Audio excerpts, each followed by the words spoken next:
Hi everyone, I'm Daria Gutnick, the CEO and co-founder of Bunch, the AI leadership coach. I'm also a leadership coach myself, and over the past 10 years, I've been working with startup founders, engineers, product managers, designers, and basically anyone who is building and making new products. How often does it happen to you? You start out your day super motivated with your morning coffee and you start cracking on these tasks. But sooner than you know, the day's over and there's way too many tickets left on your list and never enough time to actually make it in time until the end of the sprint. Well, this is the right time to share the load, to help pull in some of your other team members. Wait a minute. Are you afraid that they can't pull their weight or they won't be good enough in the task and you kind of feel like comfortable letting the task go and delegating to someone else? Maybe your team members are too junior and you're afraid that they don't have the capacity yet to do the task, or maybe you're afraid that a lot of people on your team are actually also super hyper-focused on their tasks and they don't have time to help you. What do? It's time for a delegation check. So while you are rightfully concerned about the quality of your work and your team's output, it doesn't help anyone if you keep hoarding those tasks and you can't do them all and then you overwork or your team doesn't deliver. So don't be that bottleneck, because that's the team where no one grows, no one trusts each other, and eventually everyone leaves. You may think, but no one else understands the context, no one else can handle the complexity of this task. Is that true? Let's dig in. If you don't want to become that bottleneck, you need to truly understand what your team is capable of, to know whom to pull in for what task and how to support them in order to make it all happen. So in order to understand what your team is capable of, you need to look at skills and engagement.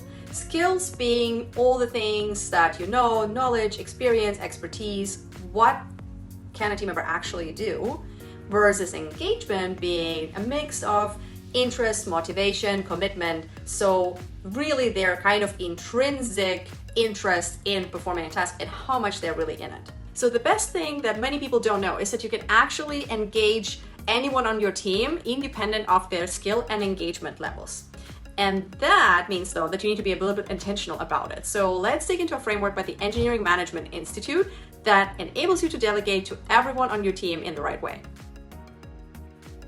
So let's look at the first case, which is high skill, low engagement. Let's say you hired someone new and they didn't really quite land yet, so they're still building up their engagement. In this case, it's best to monitor, which means you have regular check-ins, but not too regular, since they do have skills, they're capable, they're probably more experienced, so don't micromanage them, but do offer a regular check-in, so maybe every second day or so, and ask for the commitment to the what's next. So always let them think about what is their next step and agree on what they want to achieve until the next check-in.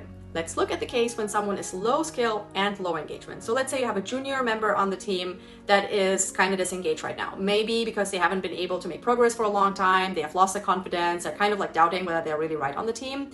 So in this case, it's the case for monitor. What that means is that you offer multiple check-in points, but focus on removing blockers and kind of understanding the progress they're making. So really stand side by side, hand in hand with them, and always get that commitment to the what's next. As their engagement starts to build up, you can actually start to switch towards teaching. I prefer the word mentoring, but whatever. So that means you have a junior team member, so probably still low skill, but super enthusiastic and high engagement. That's the time to try pair programming or something similar where you actually collaborate on solving problems together. This really is good for someone who's really enthusiastic, and it really fuels their engagement further and really quadruples, 10x's their speed on learning. And now the queen's discipline, which is high skill, high engagement. So you have the perfect team member on the team, right? They know exactly what they're doing and they're super engaged and super motivated. In this case, delegate. Basically means you give them a brief with a clear objective and kind of like what do you want to achieve with the project or the task and how do you measure success.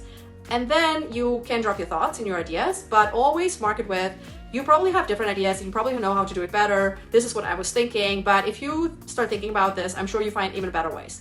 Off you go, and check in with them roughly around 50 to 75% of the time, or better, tell them to proactively reach out to you once they get to that mark, and you wrap it up, and you probably will have the most excited team member at the end of that journey, and they will grow for the task, and you'll be so happy because you don't have to do it.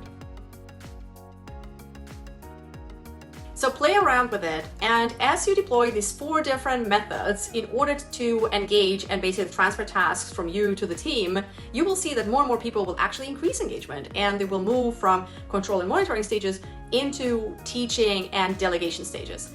And while that happens, magically, you'll see that your team is transforming into a high-performance team. Isn't that awesome? So give it a try and let me know how it goes for you.